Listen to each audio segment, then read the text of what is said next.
ενtais ψυχαείς τον άλλον. It would almost be convincing if it weren't so terrible. Kairete o pilosopoi. Let's hear what Pericles sounds like in the game Civilization VI.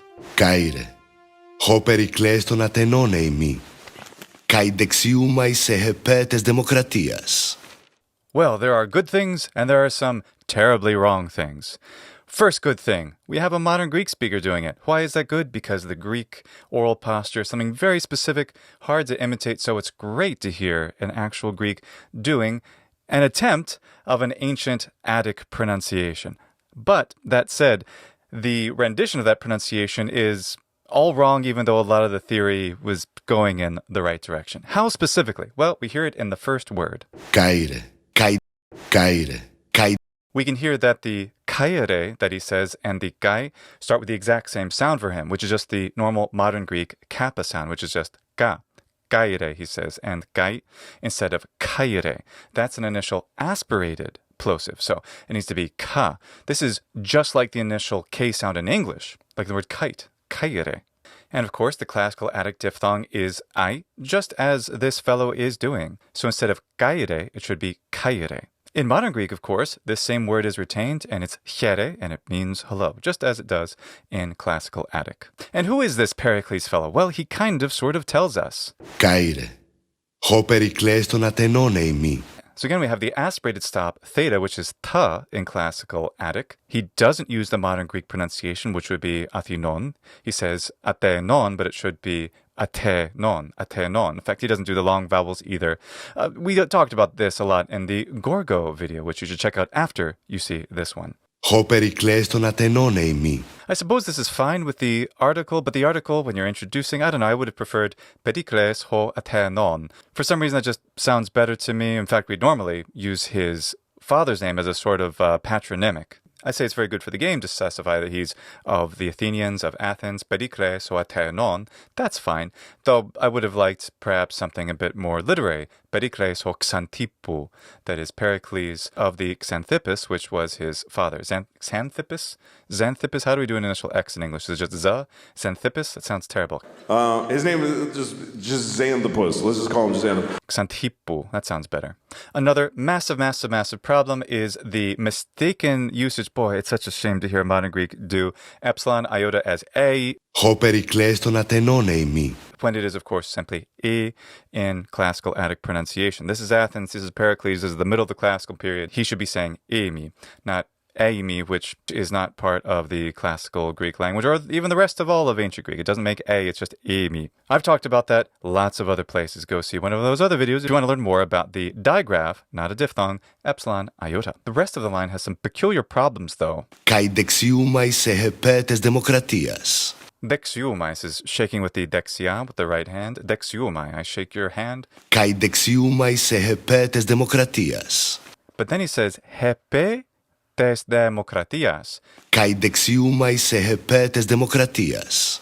What I would expect here is hyper tes demokratias, on behalf of. This hyper, this means over, but it's used idiomatically as a preposition to mean on behalf of something or someone else, to fight for the city, to welcome on behalf of the city. But he says hepe. I think he must be trying to say hyper, and I don't think this voice actor can do hy. Again, he's a modern Greek speaker. He wouldn't be able to do that without some practice. So that makes sense. Too bad he didn't have some decent coaching there. So, hyper tes demokratias. And as you can hear in my pronunciation of it, you get all of the long vowels. Those are absolutely mandatory for classical Attic. So far, we have the nice sound of a modern Greek speaker who's attempting to do a reconstructed pronunciation, but very poorly because you can't just use modern Greek phonology. You have to use the aspirates. You can't just make the fricatives identical to the unaspirated voiceless stops, because then you wouldn't be able to use the language. It doesn't work that way. And this hyper as hepe, I don't know, maybe there's something else going on there that I can't figure out. There's no text for this anywhere except the English translation that you see in the cutscene. I'm just hearing this and doing my best to transcribe it. So who was this Pericles anyway, you ask? What a good question. Pericles was a great leader of the Athenians during the infamous Peloponnesian War. Infamous because the Athenians lost against the Spartans. But Pericles was a very important political political figure. Athens had a democracy, thus it was possible for someone who had sufficient charisma, influence, political power to rise to the top and influence and lead the people, and Pericles was voted again and again to lead the Athenians in several respects, including in the war against the Spartans that famously died right during the beginning of that war, which lasted a number of decades. So anyway... Σαπώς ελεηπέν και προσκόρεν πόλεν προς εμόν. This is peculiar, mostly because of the first word, but we'll get back to that. We also have the verb you are, e, is pronounced ei, which is incorrect. And also lepein is the correct pronunciation, not lepein. E lepein. Same monophthong, long, every time. E lepein, not a lepein. That's an Erasmian nonsense thing that has nothing to do with classical Attic pronunciation. Σαπώς ελεηπέν και προσκόρεν πόλεν προς εμόν. The haemon sounds pretty okay. Another thing that's clearly very wrong is that the pitch accent is, well, not really being employed at all. It's just, of course, the stress accent of modern Greek. You get some pitch variation. Most stress accent has a pitch variation that's associated with it. But it's wrong 90% of the time, which is typical, unless you're directly, specifically observing pitch accent, unless you've been trained to do that. You wouldn't be able to. So I don't blame this guy. This voice actor obviously didn't have nearly sufficient training to be able to execute this anywhere near correct. But the weird thing, I think, is he mispronounced, just like he did that hepe for hyper, he mispronounced the word sopos, as far as I can tell, because the translation says, you are wise to leave and travel to our city. Okay. So it's about being wise, but he says what sounds like sapos. Σαπώς ελεηπέν και προσκόρεν πόλεν προς εμόν. Which means plainly or clearly. It could kind of work maybe, but you are... But the problem is that it can't be sapos either, because that's not it. It's sapes. It's a third declension adjective. It has to be either sapos, which it's not. It's got to be sopos. He's just mispronouncing the first omicron as an alpha. Maybe there was a typo in his script. He's just reading this with feeling. He knows what the meaning is supposed to be. So he's reading it with the appropriate, acting. He's acting it well. But the pronunciation of sopos as sapos, all kinds of wrong, which is a shame because this is the most important word, if you want to think of it that way, for what we associate with classical Attica, with classical Athens. This is sopos, this is being wise, this is wisdom, sophia, wisdom itself, pyrosophia, the love of wisdom, philosophy. And as you probably know, philosophy, it started as pyrosophia. Today we think of it as, just esoteric things, the essence of the soul or of existence, or a philosophy we use more abstractly to describe how we approach things and so forth and things like that. But philosophy in the beginning was the study of everything, was everything outside of the mere realm of religious doctrine at the time, which means that all of the things that we think of as sciences were all just pyrosophiae. They were sciences. They were philosophies back then. The way that the world worked, the essence of nature, the theory of the atom, which even comes from the ancient Greek times. All of this is wrapped into this lovely word sopos. Such a shame they got it wrong. But I have a way for you to become not just sopos, but sopotatos in all of the sciences and math and computer programming, and that's with today's sponsor, Brilliant. Classical schools of philosophy like Plato's Academy and Aristotle's Lyceum expected knowledge of arithmetic and geometry as the first prerequisites, and that's what you can master with Brilliant's clever interface and excellent teaching methods. Gamifying the learning experience, the mobile app or desktop website gives you a verifiable track to advance from the very basics of math to the most advanced levels of calculus and linear algebra, or you could learn the sciences, starting with basic motion and rocketing forward to advanced physics, orbital dynamics, nuclear chemistry, and more. And don't get me started on the computer programming. If you have a line of work or study related to STEM, you'll absolutely want to take the free trial. And beyond utilitarian needs, forming connections and how the world works empirically makes us better polymaths. The philosophers of old could only have dreamed of attaining the knowledge that lies at your fingertips with Brilliant. So join me in the Lyceum by going to brilliant.org/polýMATHY for your 30-day free trial, and the first 200 to sign up get 20% off a year subscription. Τες δεμίας μεγίστε το χούπο πονηρότερο η άρκεστάι, εάν με αουτός ετέλε άρκειν. This is an actual quote. It's a quote from Plato. This is from the end of Book 1 of Plato's Republic, and the original text is «Tes desde mias megiste to hypopone roteru archestai, ean meltos etele archen». But the chief penalty is to be governed by someone more wicked if a man will not himself hold office and rule. That seems pretty appropriate for Pericles. Tes de mias megiste to hypoponiroteroi archestai, ean me autos etele archein. In general, just like we heard in the Gorgo video, the attempt at the reconstruction isn't bad because probably the person who was helping the voice actor to pronounce it wrote a transcription that looked maybe something like this. If you use the modern Greek pronunciation, treat these letters just like modern Greek, you get essentially the audio that you just heard this voice actor do. Tes de mias megiste to hypoponiroteroi archestai, ean me autos etele archein. But the problems are legion. We don't have the distinct phonemic vowel length, so it's not simply zdemias, it's zdemias. 2 long vowels, 1 short one. These rhythms are essential to how the language works and to the literature and to the poetry, everything. So you can't just ignore them if you actually want to reconstruct the pronunciation faithfully and in a valuable way. And also archestai just sounds like archestai. Tes de mias megiste to hypoponiroteroi archestai. There's no aspiration audible at all, so that's a problem. Ean me autos etele archein. The iota subscripts in the long diphthong in etelei, 2 big problems. One is that the vowel in that open syllable is lengthened too much. We get etelei instead of etelei, which is important rhythmically. And the long diphthong isn't quite audible. I don't really hear a, I just hear e. Because another vowel follows, that doesn't bother me too much. That probably was very common, especially in fluently spoken Attic. But and obviously, though, of course, this is not at all a representation of the classical Attic pronunciation because there's way, way too many things wrong. It's an attempt. Clearly, the theory was there, but the execution is way off. Ekeine polis hehemetera estin. Parainoso ime polypragmonein. Well, that's certainly comprehensible. Same problem with epsilon iota and phonemic vowel length. Ekene he polis he metera estin. Ekene he polis he metera estin. Something more like that would be what I would want. Ekeine polis hehemetera estin. Parainoso ime polypragmonein. He doesn't seem to be able to do U. He just makes it E. Sounds absolutely terrible, but that's okay. We know he's not able to do the classical Attic pronunciation because clearly nobody taught him. Not the voice actor's fault. I blame the whole video game company instead. I'm just kidding. I'm sure it's a very lovely video game. Never played it, but it could be fun. The other problem is that gamma plus mu should be ma. So instead of pragmonein, of course he says pragmonein, which is wrong, but instead of pragmonein, it should be pragmonein, plus the long vowel, so pragmonein. Isn't that cool? Polýpragmonein. Parainoso me polýpragmonein.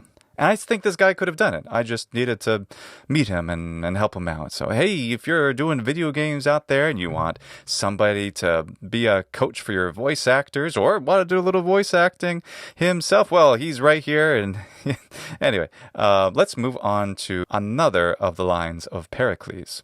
Hoi stratiotai uk homoioi tois dendrois. Hote olindai, ura dios katagondai. Some good things and some bad things. So, hoi stratiotai uk homoioi, that sounds pretty good. And the tois dendrois, not too bad. One problem, dendrois isn't really Attic. It does occur twice, though I'm suspicious that might have been maybe some Byzantine copying error or change, because dendresin, that is the dative of the trees. It should be tois dendresin to be consistent with all the other Attic authors. It doesn't seem to be a good reason for Pericles to be represented saying dendrois. Yes, like I said, it is attested twice, so it's not the worst thing ever, but I mean, this is Pericles. This is the classical Attic heroic figure of history, so he should be saying dendresin. That would have pleased me much more. Hoi stratiotai uk homoioi tois dendrois. Hote olindai. Ura dios katagondai. For the rest, the biggest problem is the letter nu, ni in modern Greek, of course, plus tau, tav in modern Greek. Ni plus tav in modern Greek makes nda, or just da. So he says olyudai or olyundai instead of olyuntai with a th sound, with the ancient Tao sound. Hoteolindai, ura dios katagondai. And of course, the upsilon is wrong too. It just makes it an E sound. But yeah, that's a big problem because we also get it in katagontai, which he says as katagontai, or something like that. Let me hear it again. Hoteolindai, ura dios katagondai. Right, so he makes it an ND sound instead of an NT sound, to use the Roman alphabet letters as a comparison. Another problem too, in general, this is not surprising for a modern Greek speaker. He can't do h, which is the classical Attic sound, happens to be the same as the English sound of h. He does ch, the velar fricative, for the H sound. It doesn't create any mergers or contrasts or anything with what he's saying. It's just not the sound that this rough breathing has in antiquity, which we know from, well, a variety of reasons. We know that it's simply the aspiration of the vowel sound, hote, oliuntai, hote, oliuntai, uhrai dios. Here's another one. Another iota subscript. Maybe it was written for him. He didn't bother to pronounce it, though. He just says radios. But also the ro needs to be a voiceless initial sound. See my video on ro for more about that. So it's radios, not radios. Tuto esti tu meis donus kalu heneka. Biggest problem is that gamma plus iota sounds like it does in modern Greek. Sounds like he's saying megistu instead of megistu. Tuto esti tu meis donus kalu heneka. Matesei. And chrono. Ooh, that just kept me on the edge of my seat there. Dramatic pause. Much ruined, of course, by the lousy attempt at classical Attic pronunciation. Not his fault. It's whoever was coaching him who did not coach him well. Matesi is how that word is pronounced. You will know. Matesi. And of course, this is not en chrono, not in classical Attic, it's en chronoi. We need to hear that subscript iota. This is one reason why it's so great to use the slightly more old-fashioned orthography that's very appropriate for ancient Greek, especially classical Attic, and that is to write these as iota adscripts and chronoi. That way, you don't miss it. You can read it very easily. You don't have to jump above and below the line every couple of letters to figure out how to pronounce the word. Hemas nenikikas. Αλλά τα λοϊπά τα hypaenetai en tais psychais ton allon. Here his modern Greek pronunciation comes through a lot, especially with the diphthongs, because the diphthong in psychais, which he does as psychais, it's awful, terrible, because he's pronouncing them as separate elements, because the word diphthongos is taught to modern Greeks, and it's meant for them simply digraphs, which are the putting together two vowel letters, which make a sound that maybe doesn't have anything to do with those two letters exactly, like alpha and iota, alpha and iota, and modern Greek together make the sound of e. For example, here, like we talked about before, or psyches in modern Greek is how that word will be pronounced if you were just using a modern Greek pronunciation. So then, obviously, this fellow was taught, well, no, they're pronounced not as the diphthong that you know, but as two separate sounds. You have to say the a and then the e separately. And so he does. He says psychais. Totally wrong, except the psa, that's right. And the sigma, of course, is perfect because it's modern Greek. We love that retracted s sound. But the ai, that ai is one syllable, not a separate syllable. It's something that modern Greeks have a huge amount of trouble understanding, especially when it comes to the ancient pronunciation, because they associate the alphabet with such a different phonology. Since modern Greek phonology is so strikingly different from that of ancient Greek, especially classical Greek. I love modern Greek pronunciation. I love modern Greek. I don't even mind ancient Greek pronounced with a modern Greek pronunciation. It's simply not historical. It doesn't have to do with this exact representation here. So that said, he says psychais. It should be psychais. Two syllables, psychais, psychais. And with the long u in the first syllable, psychais. Hemas nenikikas. Αλλά τα λοϊπά τα hypaenetai en tais psychais ton allon. He also can't do geminate, so he says alon instead of allon, which is how it should be. Another big problem, of course, is with the naninekas.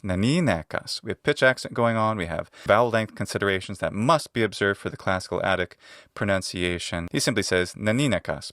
Basically, what he's doing is some kind of weird Erasmian pronunciation. Erasmian is not a representation of the sound of ancient Greek. It's an attempt, but it's wrong in so many ways as not to be valid. So it's a shame that we can't have better coaching of these really great sounding voice actors. I think his voice sounds great. He sounds a very good, really good voice and presence for this incredible and legendary historical figure of Pericles. It's a shame he just didn't get the training that he needed. But now you have. Now you know a little bit more about how to pronounce ancient Greek. There are many more videos, of course, on this channel that teach you all about that. And go see them. Go see them now. And in the meantime, thank you so much to Brilliant for sponsoring this video. If you want to sign up, the link's in the description. And thank you to each and every one of my Patreon supporters and to all of you for watching and sharing this video. Karin hygienete.